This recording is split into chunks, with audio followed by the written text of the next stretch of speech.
Hi, Elias. Hello, Effie. How are you? I'm fine, thank you. Good. So, I think we are ready to start the session. Okay. Hello. Yes. Hello. Yes. Welcome to section 5B on 3D land administration country developments, part 2. I'm Effie Dimopoulou. I'm professor at the National Technical University of Athens, and I'm pleased chairing this session. Of course, supported by the hosts, Peter, Eftichia, and Elias. Our agenda for this session includes 5 presentations from Slovenia, Montenegro, Indonesia, Turkey, and Croatia. I would like to inform all presenters that the talking time will be 13 minutes for each presentation and another 5 minutes for questions. If you have any questions for the audience, please use the Q&A tab to ask them during the presentation. Okay, now I'm calling on stage the first speaker, which you can see already, to share his presentation. So, Jernej, is it well pronounced? Yeah, Jernej. Yeah. Jernej, okay. So, please, okay, thank you. So, hello, everybody.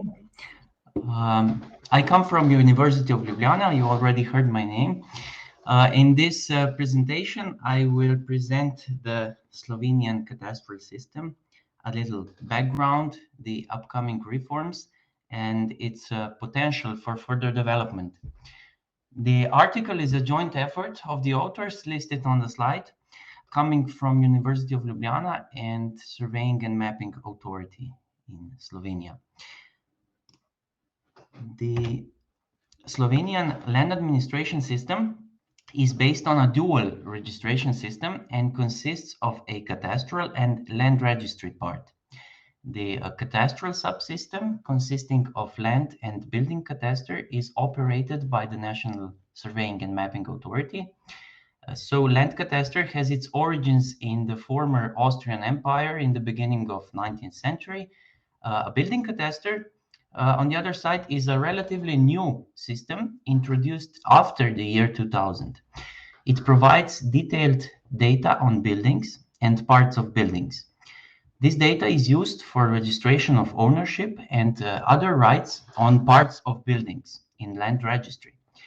The land registry is linked to the cadastral system, is operated by the court, and also has its roots in the 19th century.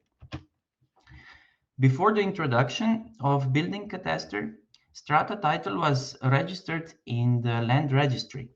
There, spatial data was added as appendix to the registration documents. So how is a building defined in our building cadastre? The definition is that a building can be registered in the building cadastre if it can be entered by a person, if it is designed for permanent or temporary housing, business, or any other activities, and cannot be moved without damaging its substance. A part of a building, that is a real property unit, may represent an apartment, office, or other parts of a building that can be considered an independent subject on the real estate market. Nowadays, building cadastre contains detailed data on buildings built after year 2006 or on older buildings for which strata title have been registered. All other buildings are registered using basic attributes and geometries. Those attributes and geometries were acquired during the first implementation period from 2000 to 2006. Unfortunately, only the georeferenced footprint was recorded in digital vector format, while all other data was saved in the form of a scanned document. Based on the experiences acquired during more than 10 years of operational use, the building cadastre was partially modified in 2018. The changes concerned the classification of the use of building parts, digital data submission, and geometric data requirements. So regarding the latter, floor plans are now georeferenced and submitted in digital GeoJSON format. The floor plans contain the outlines of the real property units for each floor. Additionally, the height attributes for each floor must also be submitted and are stored in the cadastral database. The main reasons for the introduction of vector floor plans were the improved quality and quality control of the submitted data, then to enable 3D visualization, which we know provides better representation of real property units, and to facilitate subsequent changes in the delineation of real property units. This detailed documentation is prepared by a licensed surveyor who performs all the required on-site surveys of the building. In April 2021, the Slovenian government adopted new legislation which provides the legal basis for the establishment of a new holistic real property cadastre. The act will come into force in April 2022, and it's planned to establish a unified cadastral information system that will combine data from land cadastre and building cadastre, so that the data on parcels, buildings, and parts of buildings will be stored and maintained together in one information system. This will enable more efficient management of the whole cadastral system.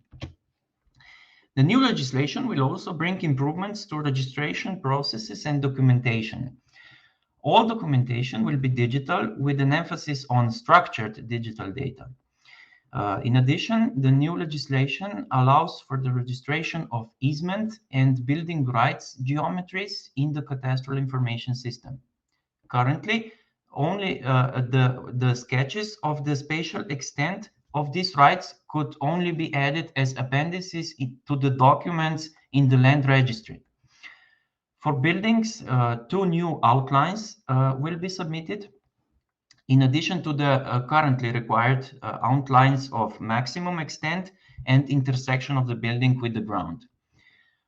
So maximum above ground extent, that includes the red parts and roof overhangs as shown on the graphics below, and maximum underground extent that includes the blue part shown also in the graphics. The introduction of digital floor plans and additional height attributes in 2018 enables 3D visualization of the registered real property units. Slovenian SMA has developed a 3D viewer for both floor plans and the external geometry of buildings. Both viewers are already operationally implemented in the internal information system of our mapping agency. The main advantage of the 3D viewer for floor plans is the link to the attribute data, which enables combined identification and clear representation of building parts for each owner. A 3D viewer of the building external geometry provides a better spatial representation of the data and also helps to identify errors, especially for height attributes. Prior to year 2018, floor plans were submitted in raster format as scanned documents with no height attributes. The Slovenian mapping agency launched a pilot project to investigate the possibilities for vectorizing these raster floor plans obtained from cadastral documents. Altogether, 574 buildings were selected for the pilot project. The criteria for the selection aimed to cover all possible variants of the stored data and to assure the spatial distribution of the selected buildings over the entire Slovenian territory. Several problems were identified during the project. There were misplaced building part numbers in the floor plans. The shape of the floor plan did not match the shape of the external building outline. There was inconsistency between the attribute data and the graphical representation of the building part. Also, some building parts were drawn, but the identifiers were missing. And some building parts were changed, but these changes were poorly documented and very unclear. In 2021, the Slovenian mapping agency has published an open call for a 2-year application-oriented research project that is entitled GeoBIM and National Surveying Data. The project aims to promote research on the adoption of information systems, legislation, data structures, and processes to support BIM data at the mapping agency. The focus of the project is on the utilization of BIM data for the registration of buildings and public infrastructure. The scale of the project is not very big, but further activities that will be based on the outcome of this project are also already planned. Based on our recent studies, we investigated the potential for upgrading the Slovenian cadastre to a more enabled or full 3D cadastral system. We used the concept which uses 3D indoor spaces associated with corresponding real property units. We performed in situ measurements which were used to obtain 3D model of the legal situation in the building. The first selected building is a typical Slovenian single-family house shown on the left, while the second is a more complex commercial and shopping center that is divided into several real property units shown on the right. Both buildings were recently officially registered in Building Cadastre, which enabled us to get an insight into what changes would the introduction of 3D cadastre bring to the surveyor. Many measurements that are needed for 3D modeling are already performed to obtain area of each space in the building that is required also today, and the height of each floor. We needed to additionally acquire the data on the thickness of the walls and ceilings and the locations and dimensions of the passages. In the more complex spaces like subroof spaces, stairs, and similar, we measured additional heights to allow for proper 3D modeling of spaces. The amount of additional work that is needed depends on the requirements about the level of detail and accuracy of the model. Lower accuracy and simple generalized 3D geometries of legal spaces are enough for clarification of legal situation in the building. And we can say that in Slovenian case, the production of this kind of models, simple models, does not represent a significant increase in the effort for a skilled surveyor. On the other hand, they do not provide an absolute location and extent of legal rights. If we want to achieve this, as we know, higher accuracy and more details are needed, and this can greatly increase the costs of surveying and modeling. So to conclude, we can say that the new legislation will improve the data management and the data quality as more validation checks will be implemented, and the data will be stored and maintained in one integrated system. Additional underground and overground outlines of buildings will improve the representation of building geometry. With our case study, we showed that proper 3D modeling of indoor spaces requires additional data to be acquired on site, which can, especially for complex buildings, lead to a significant increase in costs on the data acquisition part. On the other hand, we are witnessing very rapid technological development in the field of indoor spatial data acquisition. This will definitely reduce the costs of indoor surveying in the future and will make the implementation of such systems more feasible. So I think this is a light in the end of the tunnel, at least for the data acquisition part. So thank you for attention. Thank you, Jernej. We have 4 questions. The first question for you is from Peter Van Ostrom. Is main purpose of the real property cadastre legal, security, taxation, or other? Yes, it is in Slovenia. It is the multi-purpose, let's say, because especially building cadastre is used for valuation and consequentially also for taxation. But this is the other story in Slovenia, and also for legal security, because the building cadastre is a technical database and provides basis to and link to the land registry where the legal situation is being registered. So yes, it is multi-purpose. Okay, so the next question is main purpose, no, sorry, what is, how do you know what is above ground and below ground parts of buildings? Do you include earth surface in cadastre? Yeah, interesting question. Yeah, in some complex spaces, you do not know where the surface is. What would you define as earth surface? But we have earth surface indirectly included because the outline of the contact with the surface is included in land cadastre. So this is a connection of a building with land cadastre, and this is the connection between land and building cadastre. So yes, the earth surface is included in cadastre. So below this outline, we consider what is underground, and what is above this outline, let's say, is overground. But yes, it's okay. What is your time schedule for the full project's implementation? Can you estimate it? You mean this project of GeoBeam? Yes.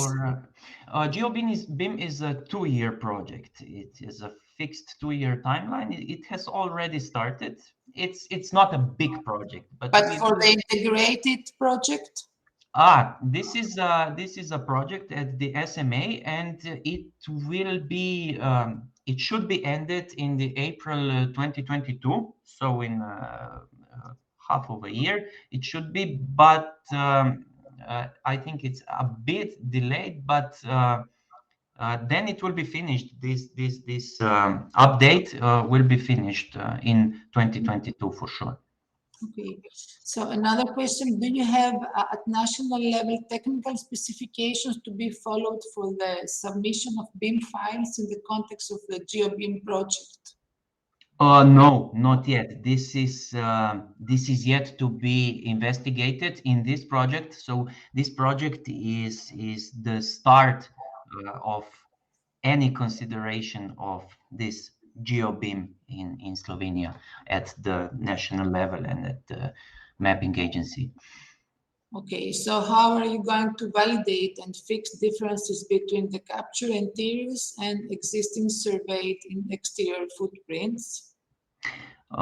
This was mainly solved. I do not know the whole details of this project, which was presented, this vectorization, but at the end they corrected those floor plans. I would speculate that also some resurvey was needed. But yes, this was identified as a project, as a problem. Okay, and the last question is height attributes in building cadastre. Do you use absolute heights or relative to something? Both. So some heights are absolute. So those which are needed to fix the building into the reference system, Slovenian reference system. So one is the reference height for the building, and the lowest height and the highest height, those are absolute. And then there are absolute heights for each floor, and also relative heights that represent the ceiling height. So how high is each floor? So these heights are then relative to each floor. Okay, thank you very much for the presentation and the interesting answers. And so we move to the next presenter. The next presentation is from Aleksandra Radulovic from Montenegro. Okay, hello.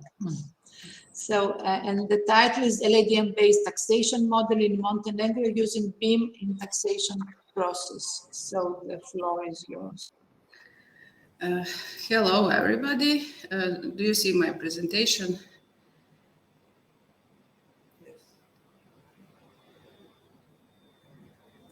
Yes. Do you see my presentation? Yeah, very clear. Okay. As you heard, my name is Aleksandra Radulovic, and I come from the Faculty of Technical Sciences in Novi Sad, Serbia. This paper was written in collaboration with the municipality of Bar, Montenegro. Real properties are of great importance for economy of every country, so the valuation and taxation process are of great importance. Because of that, we did analysis of legal regulation and laws and the way of function in the tax administration in Montenegro in order to develop LADM-based tax administration model on top of previously developed LADM country profile for Montenegro. During that process, we noticed some potential mappings of entities from BIM model to appropriate code list for building quality, since that values are necessary to calculate the value of the properties and the tax values. This amount of data for building quality is quite large, and usually in documentation is not always present, so the predefined value is added to a building, so the tax at the end is not actually correct for each buildings. So the process of automating this process by using BIM for new buildings would solve these problems and ensure that the taxes are correct. Tax administration in Montenegro is prescribed by the law on property tax from 2019 and also regulation from 2011. The basic criteria for determining the tax is market value of real property, and for that we need average market price per square meter, purpose of the real property, size, the place where the property is located, and quality of real property. What is quality of real property? Is a set of information about the property itself. For example, for building construction, building exterior, water supply network, and so on. Later I will show you that all that information. On this slide here, I chose one example. We can see a formula for determining the value of a building and tax value for that building for a certain owner that has a certain share in the right for that building.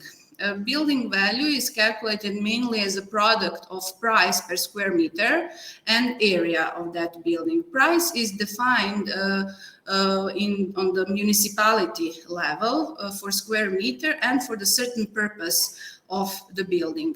But this value can be corrected by some coefficients. First, it can be corrected by the age of the building and also by the coefficient of zone, which is where the building is located. For example, it would be a higher coefficient if the building is in city center than the building is in suburbs. This formula here shows how the quality of building is calculated.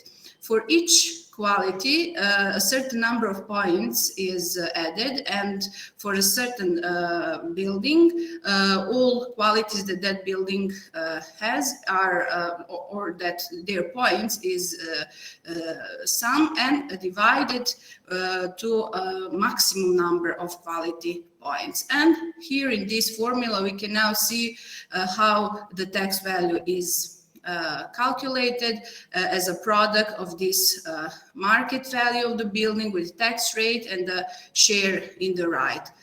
This value can be decreased with some values like whether the party lives on that building, that can decrease the tax, and also whether in his household there are more members, it also would decrease this value.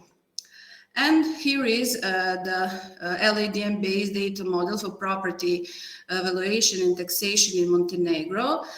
On the left side are basic classes from LADM country profile, and geodetic authority is responsible for those classes. And on the right side, you can see the classes from taxation model, and the tax administration is responsible for that. So, and we can see that these classes are connected with association. In practice, these connections are also actually web services, and through them all necessary data that is needed to calculate the tax are gathered in tax administration and used in those previously showed formulas. On this slide, you can see LADM country profile. As I said, it's previously published, and I will just say a few words on it. In Montenegro, spatial units are parcels, buildings, and part of buildings.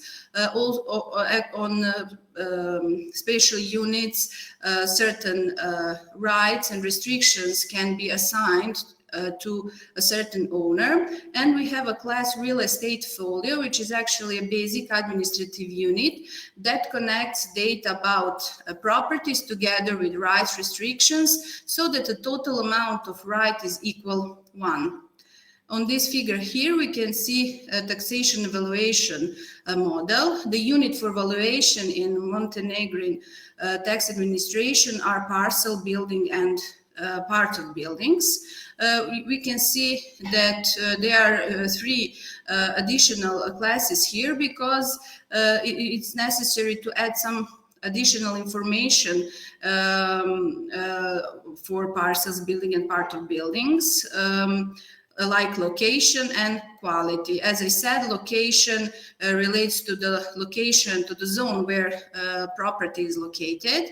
And this is, for example, municipality of Bar, that is chosen as a pilot municipality, is divided into 7 zones. And list of qualities from the 2 code lists: quality elements for buildings and part of buildings, and quality element for parcels. This class here, valuation model, contains coefficients for that are necessary for taxation and valuation, and they're defined on the municipality level for each fiscal year. Among them are price per square meters for a certain purpose and a tax rate. Also, we have here classes taxpayer and ownership that has additional attributes that show whether the party lives on that property, or how many household members he has, because it's necessary, as I showed previously on formulas, to calculation. And during this process, we chose municipality of Bar as a pilot municipality. This municipality is a coastal municipality characterized by rapid urbanization, so that each new building have a BIM model that can be used at least 2 other purposes. As we wrote before, as an input for 3D Cadastre, and also to extract information relevant to calculation of taxes, like building quality, age of building, area of building, and so on. And this is this figure shows several IFC entities that can be used, just some of them. The main entity is IFC building that contains a set of entities like construction method, year of construction, year of last refurbishment, net planned area, and so on. These entities are of type IFC label, so the value from code list can be entered there, or some building qualities entities can be populated from enumeration, like this one here, or some quality elements can be checked whether that some entity exists in BIM model or doesn't exist. On this table here, I presented all quality elements and appropriate IFC mapping. I will not read all this table. Just I will introduce what are these quality parameters. For example, building construction, building exterior, equipment of construction of facilities, sanitary equipment, water supply, sewage, electrical installation, heating, and some other elements. And on this column here, we can see how this could be, how this data can be gathered from a BIM model, and this could be used for automation of entering this data. And at the end, to conclude what we did in this paper, we developed LADM-based conceptual model for property valuation and taxation in Montenegro. In practice, based on that conceptual model, we developed a database and implemented the web-based solution that is in use in municipality of Bar. During that process, we saw potential mapping of BIM entities to quality parameters of the building, and we concluded that that can be used to automate the process of entering that data. In practice now, building quality is a quite large number of data, and it's not usually entered in practice. And since the Bar is a coastal municipality with big urbanization and a lot of touristic buildings that are exclusive, we noticed that in practice the same tax would be paid for moderate real properties and exclusive properties. So this solution could solve this problem. Taxes would be correct, and some of the taxes would be greater for municipality, and that would benefit not only municipality but citizens themselves. And for future work, we plan development of IFC extension for property valuation and expanding the developed model to include tourist tax. Thank you, Aleksandra, for your presentation. We have two questions for the time being. The first question is, how is your valuation information model related to the proposed part 4 of LADM?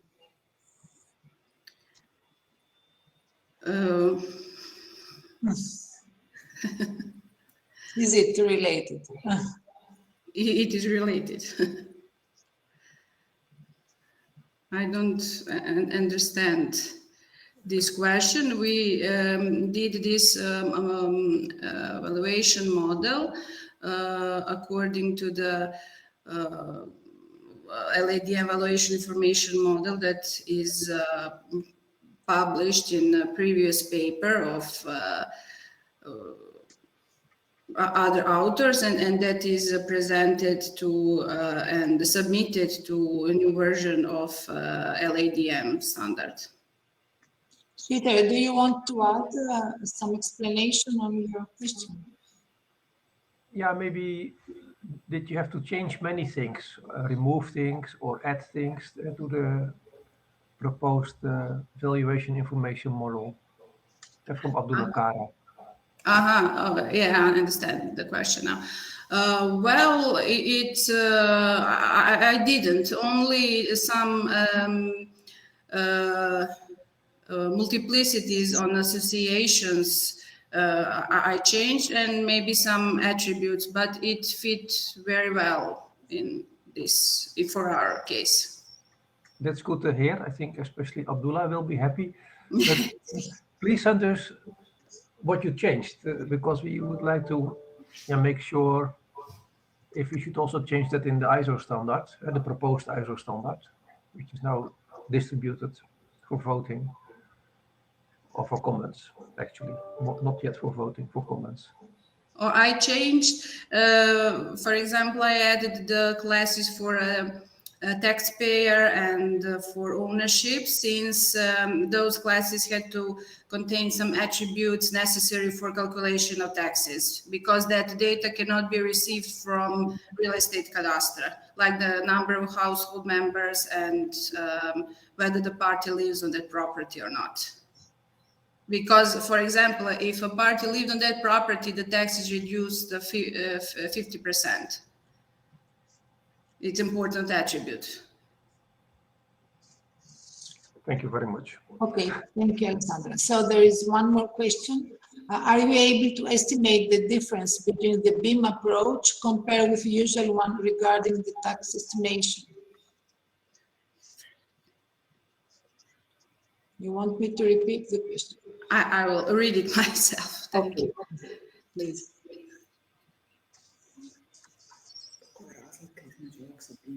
I understand. Well, the difference is that would BIM, if BIM approach would be used, we would get an automation of the process for entering of building quality of building data. In practice, as I said, there are a lot of examples that the data in documentation is not present. So it's usually that building gets some predefined value, which is lower than the building could get. And that would lead to lower tax value. And everybody would pay the owners with the moderate and owners with exclusive properties would pay the similar price if the building is from similar age and area. Okay, and in dollars. We didn't calculate how much money that would be, but predefined value would gain less than if we use this BIM approach for those exclusive properties. Okay, and the last question, which version of the IFC schema is used? I think it is the latest version of IFC. Okay, schema. Thank you. So maybe you have to share the screen and move on to the next presentation. The presentation is from Dedi, from Indonesia, the role of position infrastructure and mapping surveys in 3D cadastre implementation for mass rapid transport infrastructures in Indonesia. Okay, thank you. The floor is yours, Dedi. Thank you very much. Can you see my screen?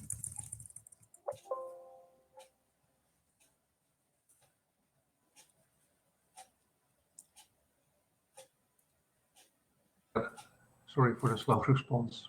Yeah. Okay, thank you. First of all, I would like to thank for the opportunity to share one of our activities here in Indonesia.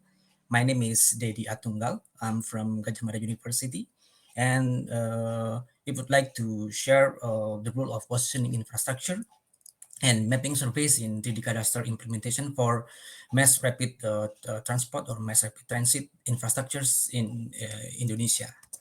The use of 3D space above and below land surfaces in Indonesia is increasing, and the Indonesian government regulates the use of this 3D space through the latest law, law number 14, year 2020, and the details of the regulations are stipulated through the government regulation number 18, year 2021. This work discusses challenges regarding coordinate shift, inconsistencies between 2D and 3D parcels, missing height references, and lack of coordinate definition of GPS coordinate services in Indonesia. And mass rapid transport is considered as a solution to overcome transportation problem faced by big cities in Indonesia, and that's why we decided to take this topic to be shared in this workshop. The existing horizontal ground survey marks in Indonesia was established in the early 1990s by the National Mapping Coordination Agency and the National Land Agency. The total number of zero and first order control points are approximately 1,200 points, of which 360 points also have height coordinates and serve as vertical control points. These control points formerly use geodetic datum called DGN95. It is a WGS84 realized using the ITRF year 1991. And in 2013, these zero and first order control points were updated to the new datum used by Indonesia called SFGI 2013. It is referred to the International Terrestrial Reference Frame 08. And meanwhile, the second, the third, and the fourth order control points are approximately 10,000 points. All these control points are still in DGN 95, the previous datum. And then the existing vertical ground survey marks in Indonesia was also established in the early 1990s. It is defined by precise leveling and terrestrial gravity survey. The total number of vertical survey mark is approximately 5,700 points, of which 4,800 points have both vertical coordinates and gravity value. And the rest, 520 points only have vertical coordinates. And in the year of 2020, the Indonesian government launched the first Indonesian geoid model. It is generated using gravity data, global geoid models, and digital elevation models. The Geospatial Information Agency has conducted a verification for this national geoid model in Indonesia, and they claim the accuracy is in centimeters to few decimeters. And Indonesia also has CORS, the continuous operating reference stations. There are two CORS, and the first CORS is called INA CORS, was established by Geospatial Information Agency. This CORS was to support the establishing the Indonesian Geospatial Reference System, the SRGI, and also to monitor the tectonic activity and making Indonesian deformation models. As part of the SRGI 2013, the coordinates of INA CORS has been referred to the ITRF 08. And the total number of the CORS is approximately 295 stations in the year 2020 and will be 345 stations by the end of 2021. Meanwhile, the CORS managed by the National Land Agency is known as the Land Satellite Reference Networks. It is approximately 120 stations.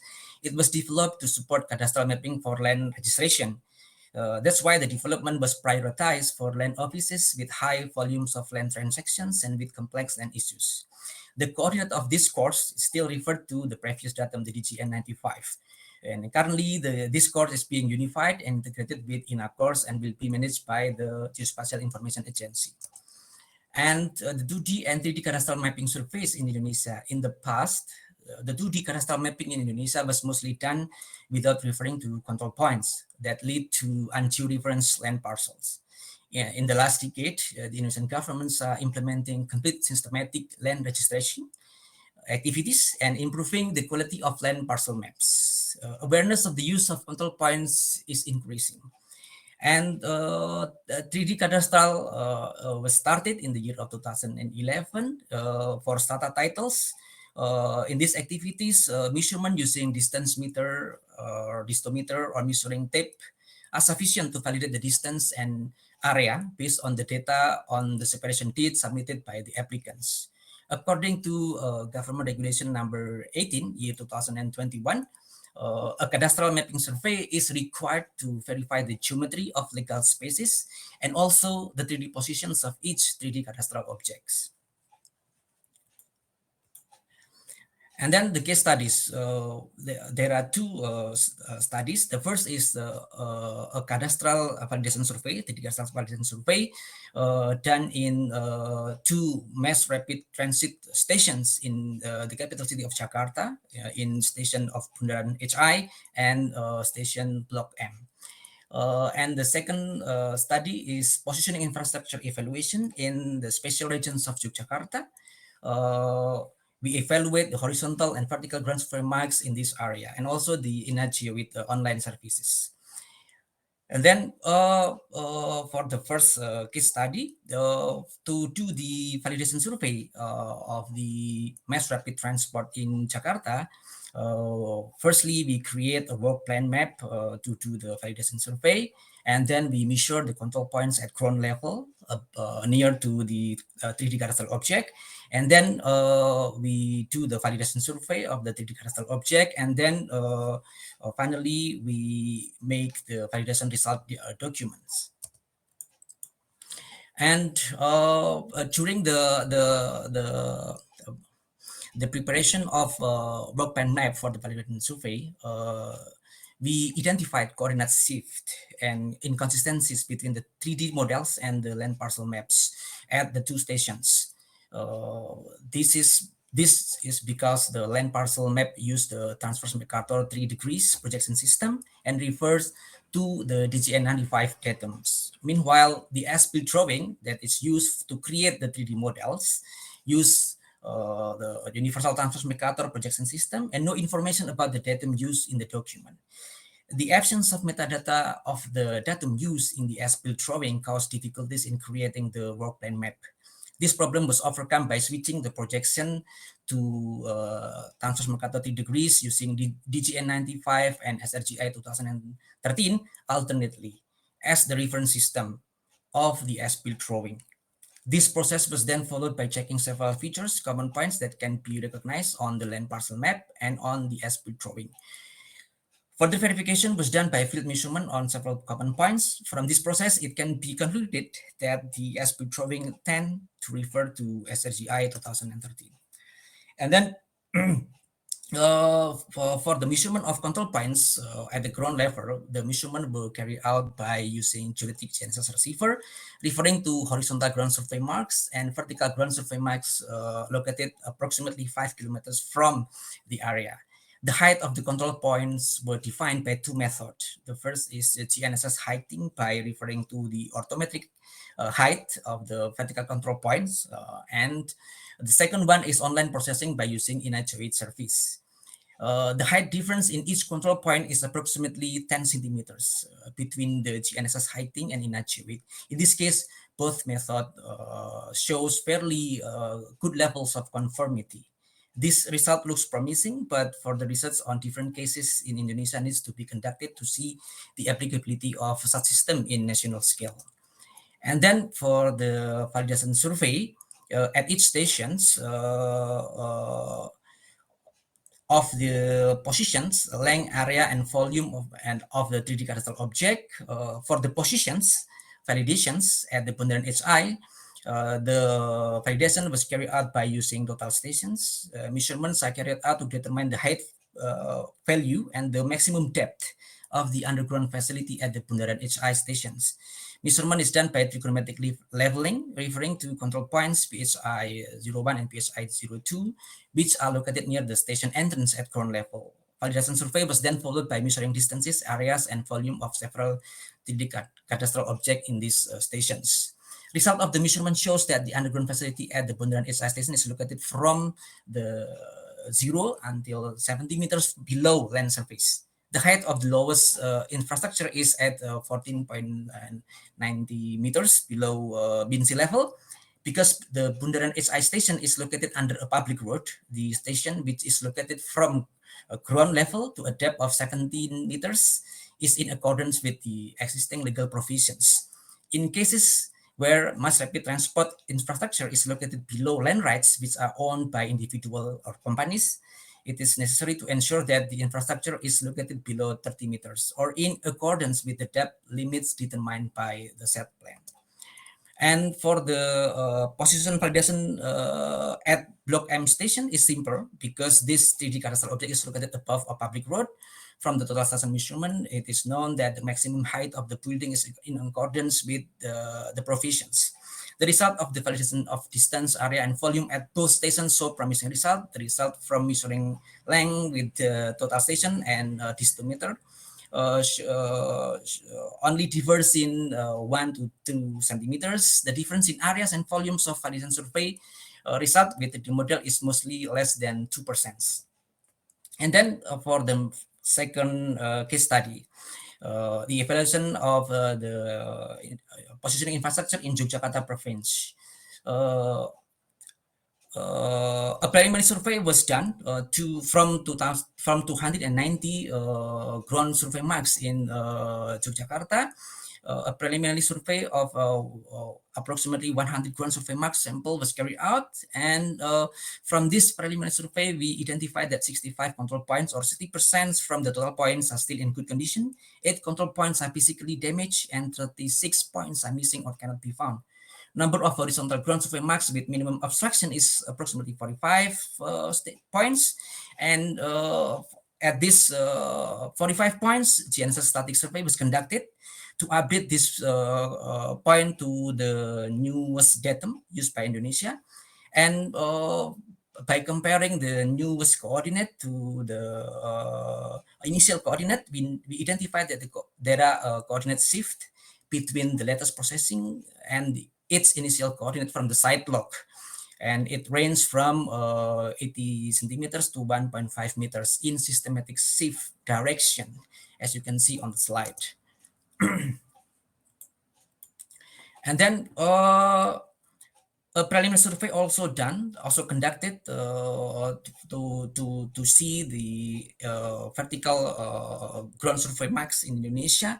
And from this preliminary survey, we know that from 22 vertical ground survey marks sampled in Yogyakarta, 16 points are physically still in good conditions, and the rest of the control points are missing or cannot be found.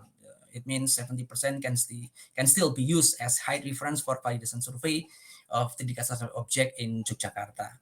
And we also tried to use the online GEOID service in this area. And as claimed by the INA-GEOID online service, the accuracy of the height referencing by using INA-GEOID in Yogyakarta province is about 5 centimeters. Further investigation needs to be done to verify this, to see the consistency of height referencing between vertical ground survey marks and INA-GEOID.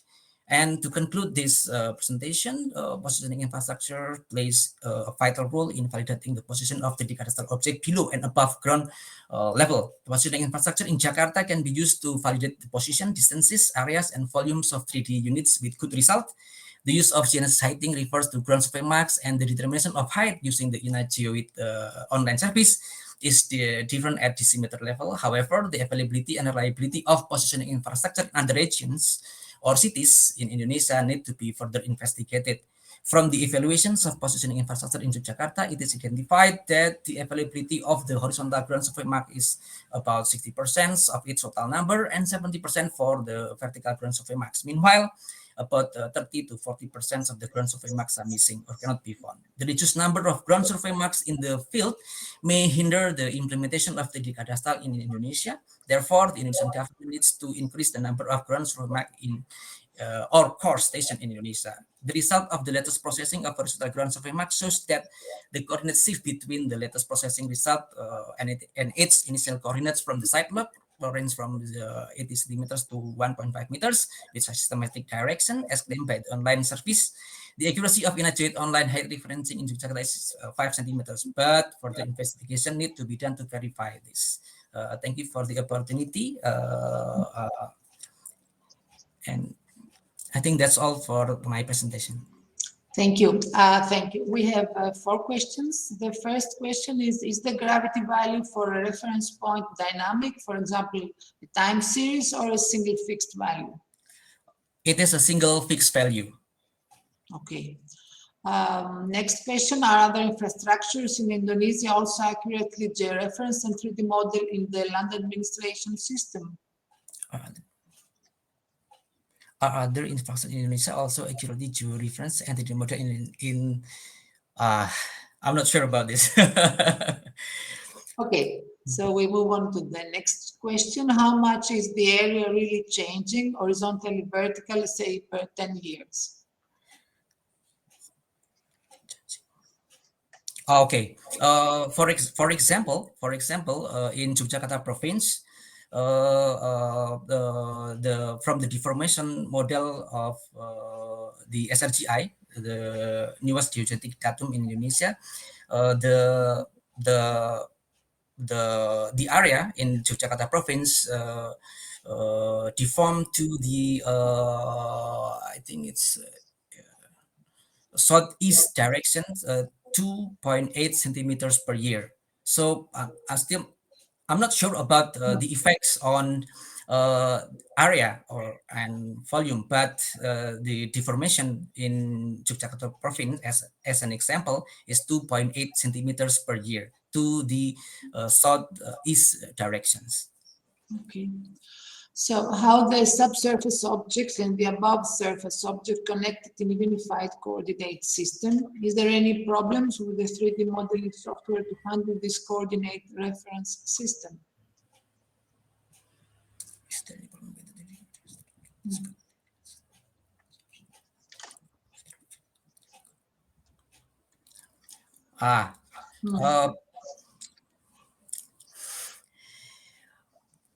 I think this implementation of the Cadastre in terms of height referencing is quite new in Indonesia. It started in the year of 2020, and from our point of view, from the academics, we tend to promote the use of the INAGEOID online service. As it's claimed by the government, that the accuracy is in 5 centimeters to 10 centimeters, from 5 centimeters to 50 centimeters. But we promote to use the INAGEOID online services. But for the horizontal positions, this is the homework for Indonesia, because so many geospatial informations, the newest geospatial information, they tend to use the SRGI 2013, but the current land parcel maps still in the previous datum. So this is the homework in Indonesia to decide whether we are going to use the SRGI, the latest datum, or are we going to use the old datums. Okay, thank you, Dedi. So we have no more questions, and we move on to the next presentation from Turkey, integration of LADM and CityGML for 3D cadastering of Turkey. Hicret is already there. Okay, so please share your screen, and the floor is yours. Maybe the previous presenter can speak first. Must unshare the screen, Dedi. Yes, can you see my Perfect. screen? Yes. Thank you. Good afternoon, everybody from Turkey. I am Hicret Gursoy Surmeneli. I'm a PhD student at Yıldız Technical University. Now I am going to present integration of LADM and CityXML for 3D Cadastre of Turkey. Mila from University of Twente and Mehmet from Yıldız Technical University contribute to our study. Introduction. 3D Cadastre is defined as a system where right restriction responsibilities of building and properties correspond to their physical models with advanced policies, standards, and models. An integrated cadastral system based on common standards should be established, while a legal model is a real or visual spatial unit with a homogeneous RRR that can be represented in different forms such as text, sketch, point, line, surface, or 3D volume. A physical model is the structure of the permanent constructions such as walls, ceiling, columns, windows, door, and similar architectural elements. The aim of the research to develop a database model that supports the regulation and analysis of 3D land rights, restriction, and responsibilities for the Turkish cadastral system. For this, we use the ISO land administration domain model that represent right restriction responsibilities on the real estate, and the CityGML that represent the physical side of this object for the conceptual model. The PostgreSQL database development platform is used for the 3D database. Our methodology, we used two standards to develop the new integrated model for Turkey.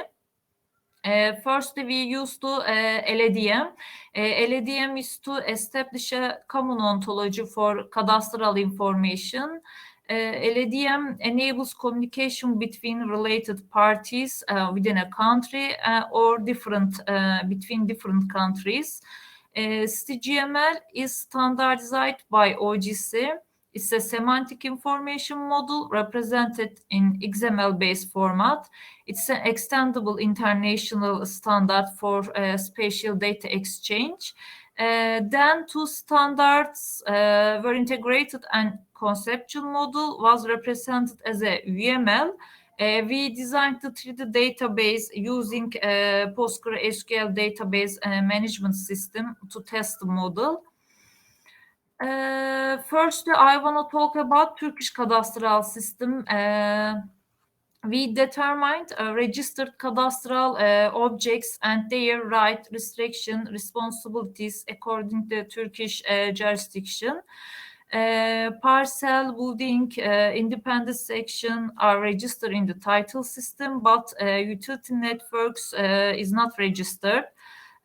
So we created the LADM cadastral legal model according to requirement analysis.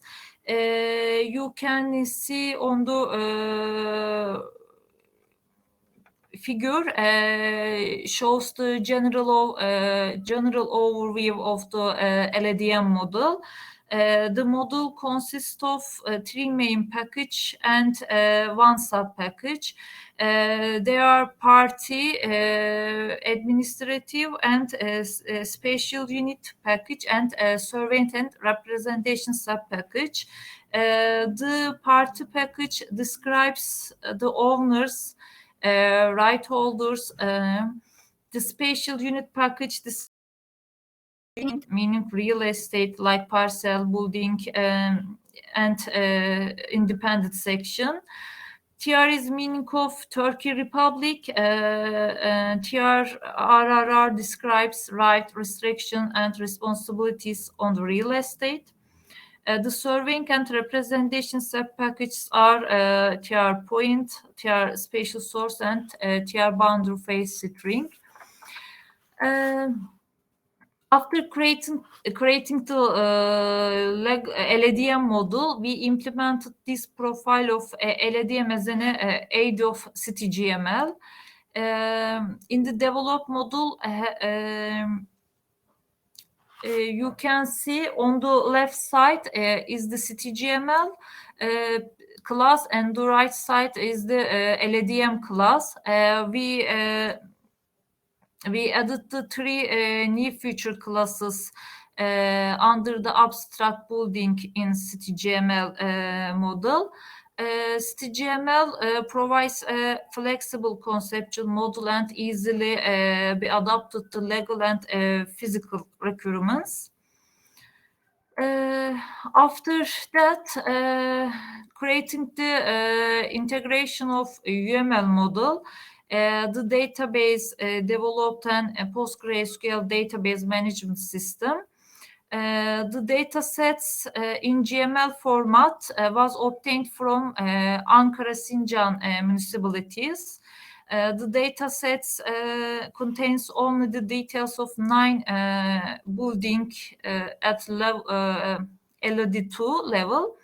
Then GML data and legal information on the cadastral object are imported into the related tables in 3D database.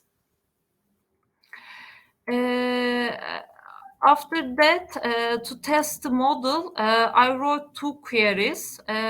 First query is showing the mortgaged independent section between years 2012 and 2020. The following is the SQL code written to show the mortgage independent section within the specific date range. When we run the code, we can see the result table. There are 8 real estates. Estates have a mortgage, and you can see the other information about these real estates, such as share, parcel no, block no, and pair. And the second query is showing the sold real estates within an area of more than 120 square meter between the years of 2015 and 2021. In query 2, both the real estates sold within a certain date range, and those real estates are reduced to larger than 120 square meter. When we run the code, data query result table using PostgreSQL, there are 9 real estate that has an area of more than 120 square meter. And to conclude, this study proposed a general framework for integrating cadastral information with LADM on the legal objects and CityGML on physical objects. An integrated model should be used to represent the physical provision of legal interest. The LADM is used to create 3D terminology and establish a common ontology for the legal side. The CityGML is used to represent the physical size of 3D objects and can be integrated in the project. The database design was carried out with PostgreSQL based on the conceptual model. It enabled introduction to Turkish cadastral system in national and international platforms during the transition to 3D cadastre with its legal aspects. With the help of the integrated data model, right restriction responsibilities on real estate can be queried, especially by SQL querying. So in this context, 2 important outputs were developed for this study. The development of the 3D RRR conceptual model for the Turkish cadastral system using LADM and CityGML, combining legal and physical. The development of the 3D database design using PostgreSQL that allows editing and querying of right restriction and responsibilities. Thank you for your attention. So we have 4 questions. The first question is, can the 3D queries, for example, 3D proximity regarding 3D land administration, be carried out in the database?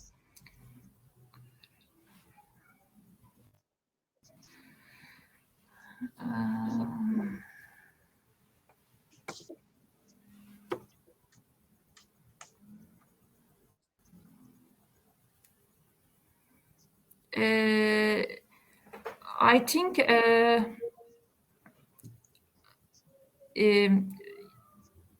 data out of the database.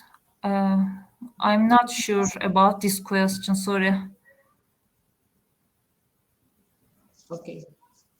So maybe we come back and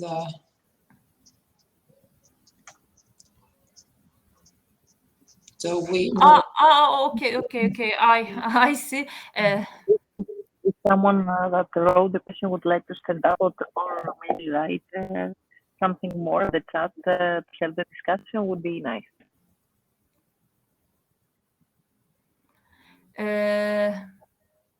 I think our study has a 3 stage.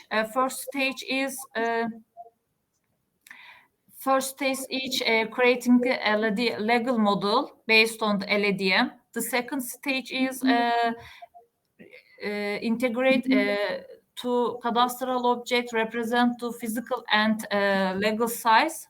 So we integrated the two standards and integrated model.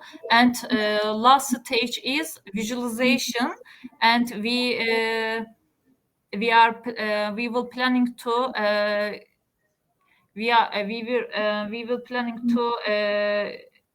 use the Cesium platform, and we use the Go server, and then we you can query the 3D. You can query the out of the database, I think. Okay. So the second question is how the proposed integrated model can be implemented in governmental agencies. Is it feasible?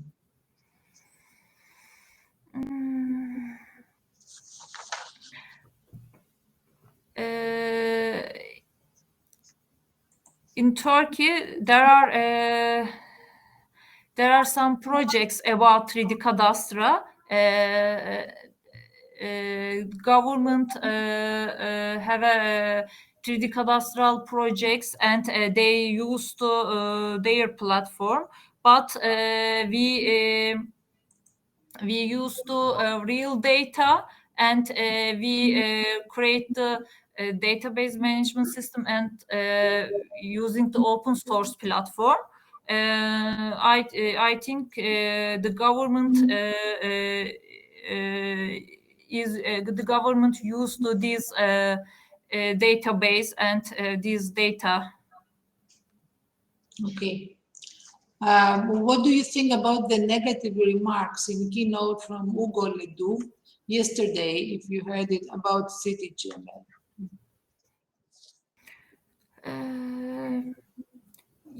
Yes, I saw the presentation. He is right. Our challenges in the study, the UML model, some data and some class overlapped, and we merged some classes, and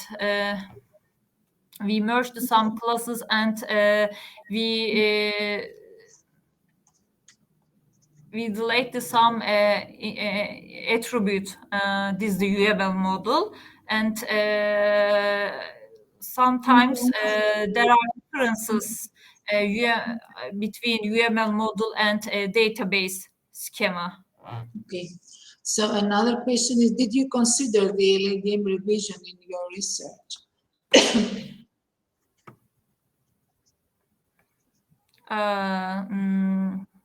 No, I focused on the LADM 1. Okay.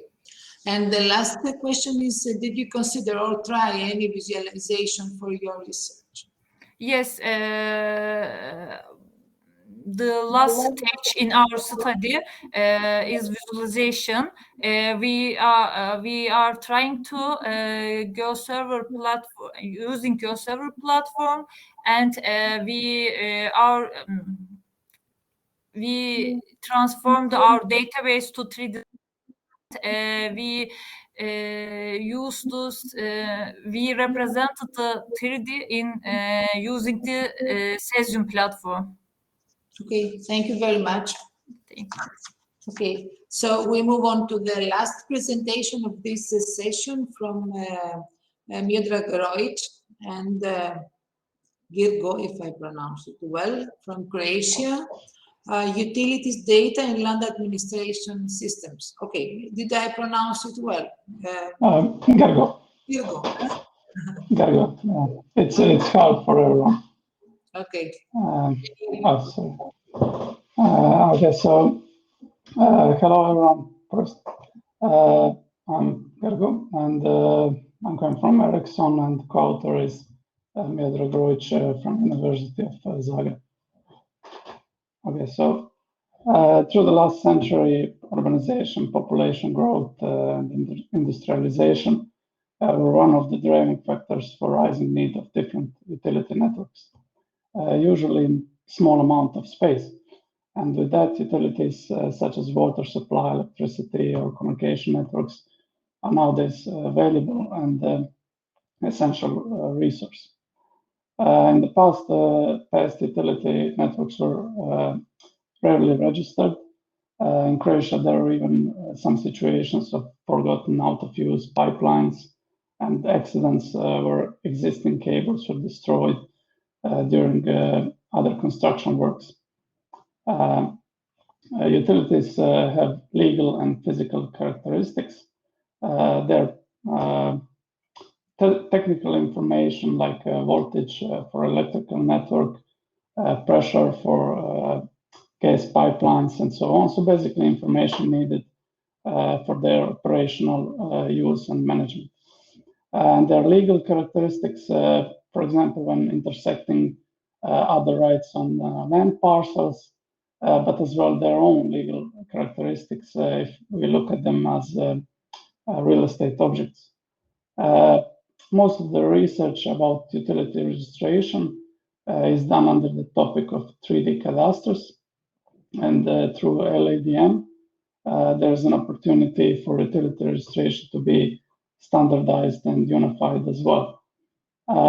In this paper, we analyzed the fixed questionnaire on utility network registration and viewed various approaches to the utility registration.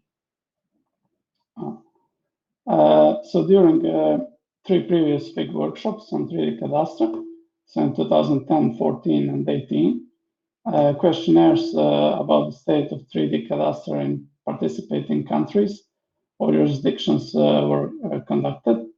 In total, 46 jurisdictions participated in at least one questionnaire. So 36 in 2010, 31 in 2014, and 34 in 2018. We were most interested in the results from the second chapter concerning registration of utility infrastructure networks in land administration systems.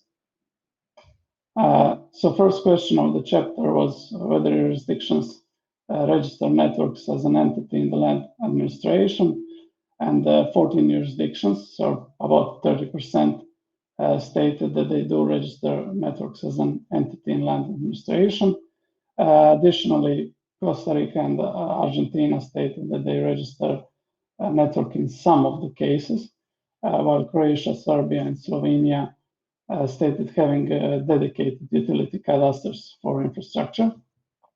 So in total, we could say that about 40% of jurisdictions register networks as an entity in land administration in some way, and at least in some cases.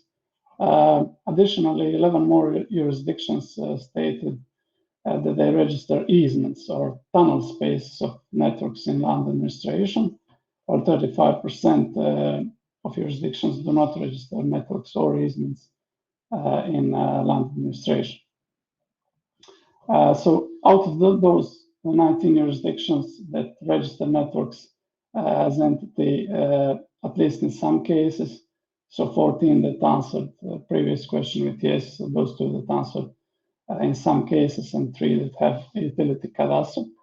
About half can view graphically, about half can view networks graphically in the land administration, with about additional 20% that can view it in some cases. 53% can trace network structure in the database, with additional 21% that can do it in some cases. 42% have networks registered by means of cadastral identifier, with additional 5% that have them sometimes. And finally, 42% have rights, restrictions, responsibilities, and parties attached to network objects, with additional 11% that have them in some cases. In total, 7 out of those 19 jurisdictions, or about a third, answered all 4 questions with a positive answer, and additionally 3 jurisdictions have 3 out of the 4 questions answered with yes in some cases, Trinidad and Tobago doesn't have rights restrictions, responsibilities, and parties attached to network objects. And Poland and Argentina stated not registering networks by means of cadastral identifier. Quite similar distribution of results we saw with 11 jurisdictions that register only easements or tunnel spaces, where 5 jurisdictions can view networks graphically. In the land administration, 6 jurisdictions can, at least in some cases, trace network structure in the database. 5 have networks registered by means of cadastral identifier, and 4 jurisdictions have rights restrictions, responsibilities, and parties attached to those objects. Out of those 11 jurisdictions, only 2, I think Cyprus and Kenya, stated that they fulfill all 4 questions. And additionally, Victoria, Australian state, doesn't have RRRs and parties attached to easement objects, but fulfills other 3 questions. And maybe to note, Kazakhstan and Russia had their last questionnaire back in 2010, so they had only the question whether network structure can be traced, and which they answered with yes. Okay, so third question was whether jurisdictions have private networks, and to mention relevant laws or articles. And about 2/3 of participating jurisdictions stated that they do have private networks, but most didn't mention any laws or articles, with few stating that there are no specific laws and that everything is done under normal regulations. Next question was whether private networks are registered as 3D property parcels, and out of the 29 that have private networks, only 6 jurisdictions stated that they register networks as 3D property parcels. But to mention, out of those 6, Austria and Quebec stated having only textual descriptions, while Russia, Sweden, and Macedonia registering some of the larger constructions only. The 6th jurisdiction is Queensland, which just gave a positive answer. Okay, the 5th and 6th question were about relevant laws and regulations.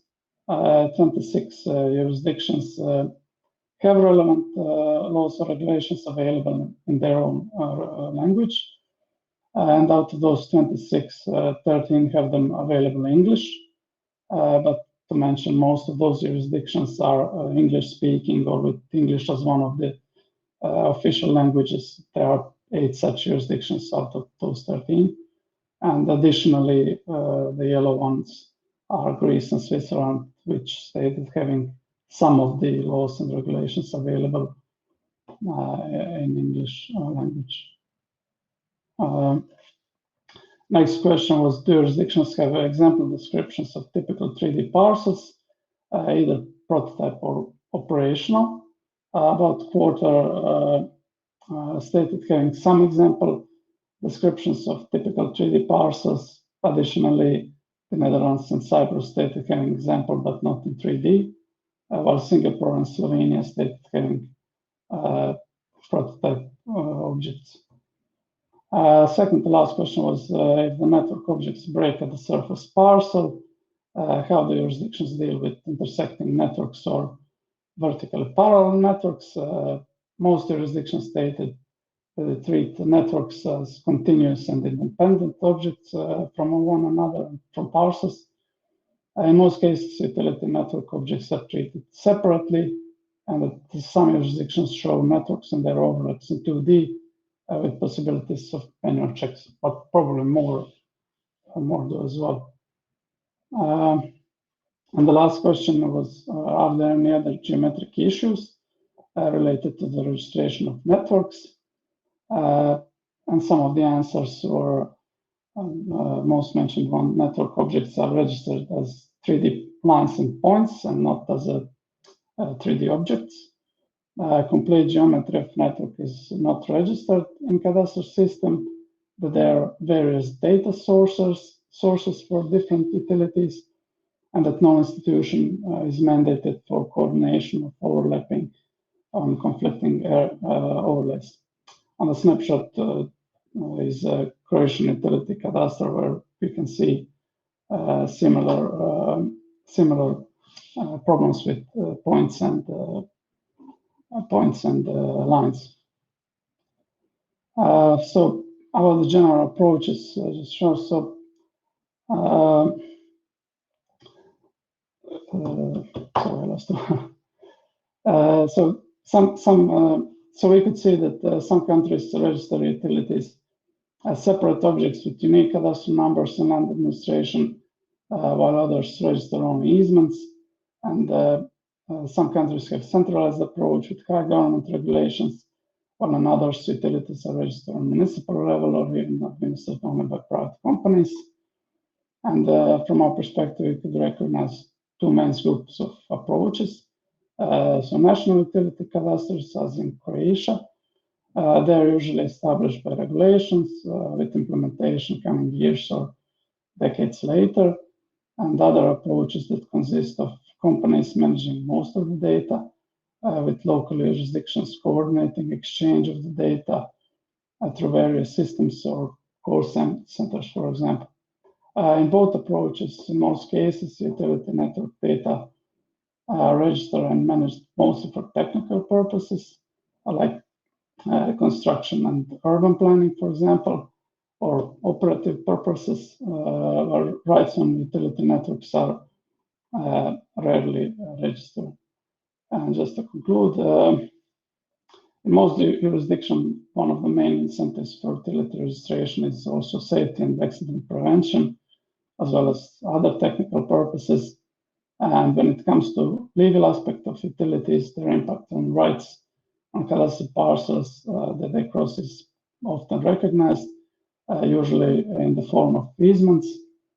Contrarily, their own legal status and value is more rarely recognized, and as such, they are rarely registered as property parcels as well.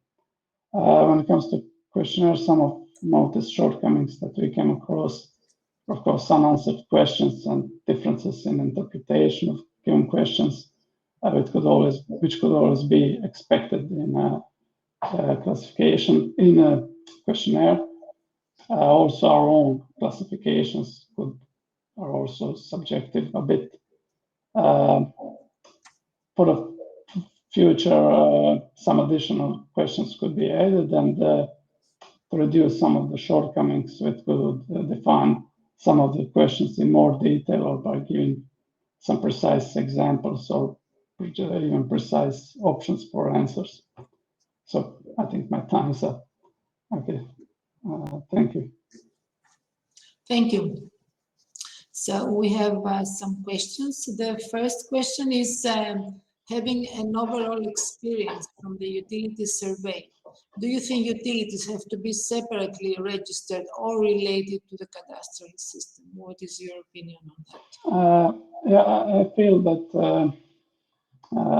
they're better when, of course, coming from Croatia, of course, I'll have that opinion.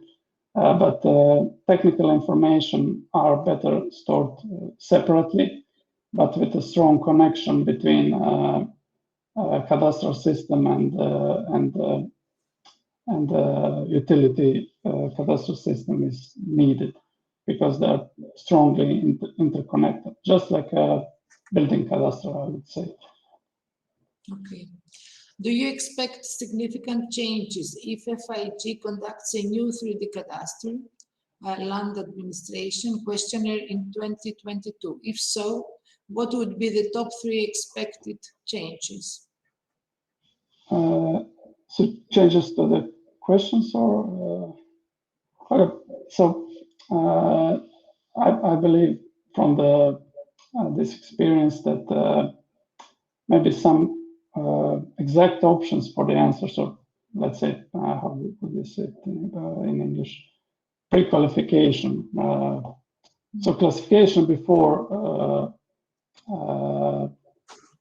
were not giving the question. I was trying to ask, but always questions are ambiguous. Did you expect different answers, trends that have occurred the last 4 years? Oh, well, it's a hard question to say. I mean, in Croatia, there were some improvements in the last 4 years, but I wouldn't know to say generally in the world. Probably similar. So Yeah. I'm not exactly sure for others. Yeah, and your previous answer is a very good answer also. So how can the questions be more clear by giving examples of? Yeah, I believe that. I mean, questions are pretty clear. Just sometimes we could see a different interpretation of question, and I don't know, for example, out of the head. About registering 3D property parcels, some jurisdictions answered yes, but not in 3D. Some answered no, but not in 3D.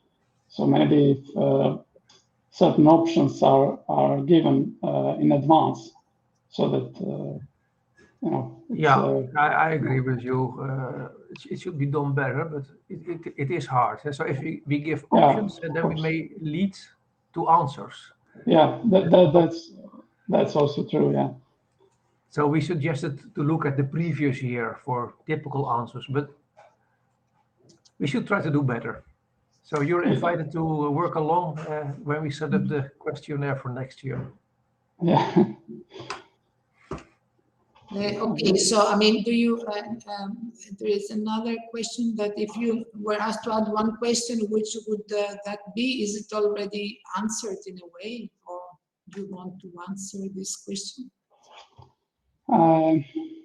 Yeah, maybe. I mean, I don't know about the exact, but maybe also a question about that would give an answer to efficiency of different approaches to utility registration. So maybe that we have also that information in the future. So, and the last question, does the Croatian utility cadastre relate to the parcel cadastre? Are utility networks depicted on the land parcels? Yeah, they're two separate registers, and they can be shown visually one above another, like we saw on the picture on the one of the slides from the near to the last, but they're not connected. So only topologically we could see if something is there. But the work on that is in progress. So in the future, they will be related and connected. Okay, thank you so much for your presentation. So I would like to also to thank you all for attending this session. I have some announcement to make. So we'll meet in about 40 minutes in Thomas Kolbe live keynote lecture. Then we have the poster session, and these will be on track A, both Thomas Kolbe and the poster session. And then we move back to track B for the closing session with the best paper award. So be there. I don't know if Peter or if Tihia or Elias want to add something, but I would like to thank you all once more and see you later. Tihia will do the award in the closing. So please be there. It's a good reason for everybody to be there. Yeah, and you can all be winners. So you never know who is. So she knows who the winner is or not yet. Tihia knows, yeah, I know. Alias knows. Okay, so see you later. Have a good. Yeah, because this closing ceremony, we also have section 6B here. Okay. Okay. So we. Professor Thomas Kolbe, we have the session for the posters, both in section 6B, and then we will have the closing. And the awards. And the drinks. Yeah. Okay. Okay, so thank you all for this session, and we meet in less than 40 minutes. Okay, bye-bye. Bye. Bye.